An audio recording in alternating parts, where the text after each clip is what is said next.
तो गाइस, जैसे कि हमें पता है, मैंने पिछले वीडियो में आपसे कहा था कि ये हमारी जावा सीरीज़ होगी और इस जावा सीरीज़ में हम डिस्कस करेंगे कि हमने आज क्या सीखा और आपने आज क्या सीखा। तो मैंने so this is our first day to learn Java. तो मैंने आज क्या सीखा जावा के बारे में। तो मैंने आज इंट्रोडक्शन टू जावा सीखा।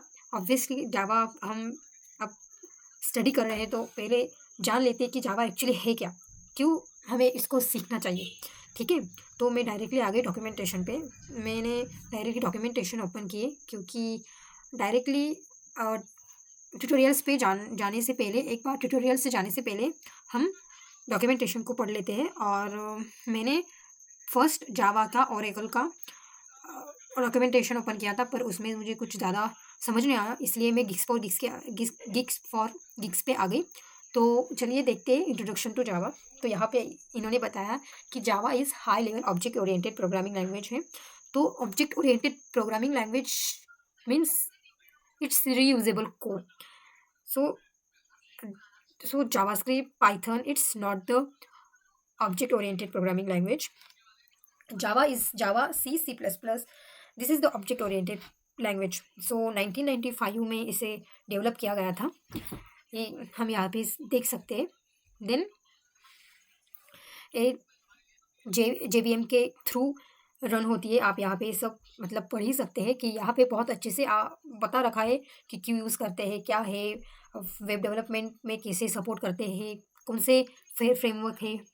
ठीक है, तो ये है हमारा first JavaScript code hello world का। तो आपने अगर इससे पहले कौन सी दूसरी लैंग्वेज सीखी है, तो आपने पहला वर्ड हेलो वर्ड, पहला प्रोग्राम हेलो वर्ड का ही लिखा होगा, राइट। तो ये है जावा का हेलो वर्ड का प्रोग्राम। बहुत ही ज़्यादा मतलब, जैसे कि मैंने जावास्क्रिप्ट सीखी है इससे पहले, तो वहाँ पे बहुत ज़्यादा सिंपल है, ओनली console.log.print करके हो जाता है। पर यहाँ पे आप देख सकते हैं कि यहाँ पे हमें क्लासेस बनानी पड़ रही हैं।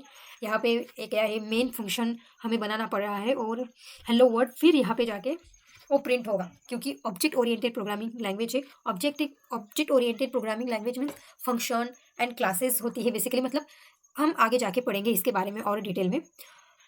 तो यहाँ पे बिल्कुल ही मतलब अच्छे से बता रखा है कि पब्लिक क्लास है क्या होता है, ये डिफाइन मतलब पब्लिक क्लास और क्लास नेम है, डिफाइन है क्लास का। देन एक bracket, opening bracket, then closing bracket अच्छे से यहाँ पे दिया है इन लोगों ने। हम आगे जाके ये पब्लिक स्टैटिक क्यों लगाते हैं, वॉइड क्यों लगाते हैं, मेन क्या है, स्ट्रिंग आर्ग्यूमेंट क्या है, ये सब देखने वाले हैं। तो ये सिर्फ इंट्रोडक्शन वीडियो है, तो इसमें हम सिर्फ बेसिक जान लेते हैं।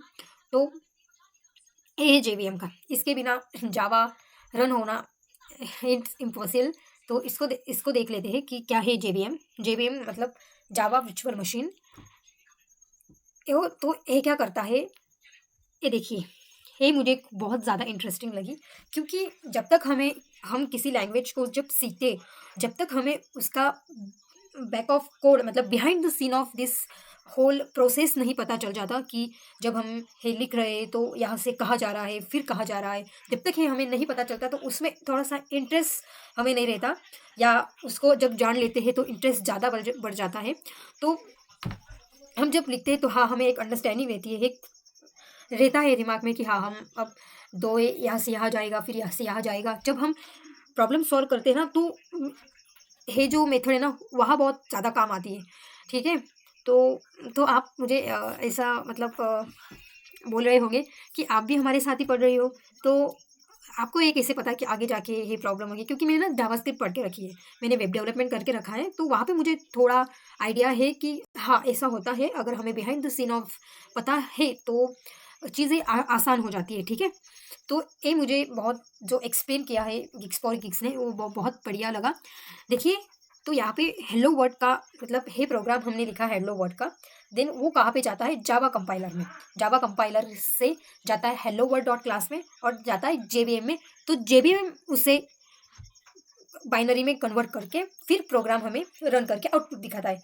तो देखिए, आपको अगर आप ऑपरेटिंग सिस्टम जानते हो तो मैं आपको बता देती हूँ कि कंप्यूटर को सिर्फ दो ही लेटर्स पता है, मतलब लेटर्स नहीं, दो ही नंबर की लैंग्वेज उसे पता है, एक 0 एंड 1, ये दो ही जो है नंबर से उसे जो है उसकी वो लैंग्वेज है, उसे हिंदी, मराठी या जावा, सी प्लस प्लस जैसी लैंग्वेज उसको पता नहीं है। ये जो हम सीखेंगे, ये जो हम लिखते हैं ना, वो उसको कुछ पता नहीं होता कि ये क्या है, हम क्या console dot log dot print लिख रहे हैं, system dot out dot print क्या लिख रहे हैं, उसको कुछ नहीं, क्लासेस फंक्शन वगैरह उसको कुछ नहीं पता है। उसको सिर्फ एक ही भाषा आती है, बाइनरी की, मतलब 1 0 की भाषा आती है सिर्फ। तो ये जो हम लिखते हैं, तो उसको सिर्फ 0 1 की भाषा पता है। तो इसके लिए हम इस लैंग्वेज में एक जो हमारा शस्त्र है उसको यूज़ करेंगे। जेवीएम का पैकेज के थ्रू हम उसे बताएंगे कि देखो भाई, इसको कन्वर्ट कर दो तुम्हारी कंप्यूटर के भाषा में और हमें आउटपुट दे दो, ठीक है। तो आगे है, देखते हैं हम क्या है। तो यहाँ पे मैंने कमांड्स के बारे में भी, कमेंट के बारे में भी जाना कि ठीक है, अगर हमें सिंगल लाइन कमेंट करनी हो तो उसके आगे 2 डैश लगा दो, 2 बैक स्लैशेस लगा दो, और मल्टीपल कमेंट करने हो तो ऐसे कुछ बैक स्लैश और स्टार लगा दो। पर हम डायरेक्टली उसको सिलेक्ट करके कंट्रोल बैक स्लैश लगा के भी हो जाता है हो, ठीक है। फिर करली ब्रेसेस का भी बहुत महत्व होता है। तो यहाँ क्लास है, वहाँ पे भी एक देख सकते हैं आप, ओपनिंग ब्रैकेट और एक क्लोजिंग ब्रैकेट है, और मेन फंक्शन में भी एक ओपनिंग ब्रैकेट और क्लोजिंग ब्रैकेट है।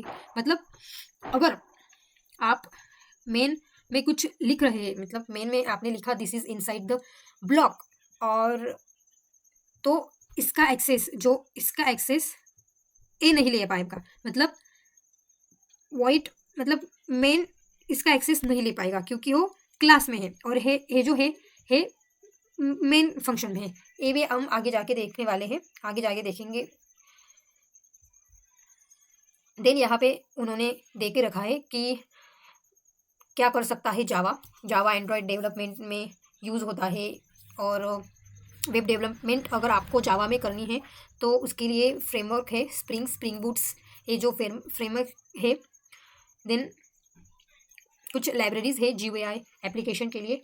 हाँ, ये मुझे इंटरेस्टिंग लगा कि बिग डेटा टेक्नोलॉजी को जावा ही हैंडल करता है। ये अपाची काफका को जावा का है, मुझे पता नहीं था।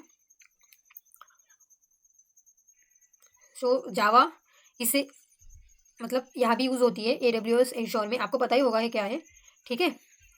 एक और बात, यहाँ पे ना हमें इंस्टॉलेशन दे रखा होगा, इन्होंने इंस्टॉल करना है वो दे रखा है, तो ये आप पढ़ लीजिएगा और कर लीजिएगा। मैंने कर लिया था ऑलरेडी, क्योंकि यहाँ पे थोड़ा नेटवर्क का प्रॉब्लम है, इसलिए मैंने मेरे कॉलेज में ही कर लिया था। आप ट्यूटोरियल भी देख सकते हो कैसे इंस्टॉल करना है और कैसे वो सेटअप करना है। तो मेरा ऑलरेडी सेटअप हो गया है, तो आप यहाँ से पढ़ के या ट्यूटोरियल देख के भी कर सकते हो, ठीक है। तो चलिए मैं आपको ले जाती हूँ इंटेज आइडिया में, जो हम यूज़ कर रहे हैं VS कोड।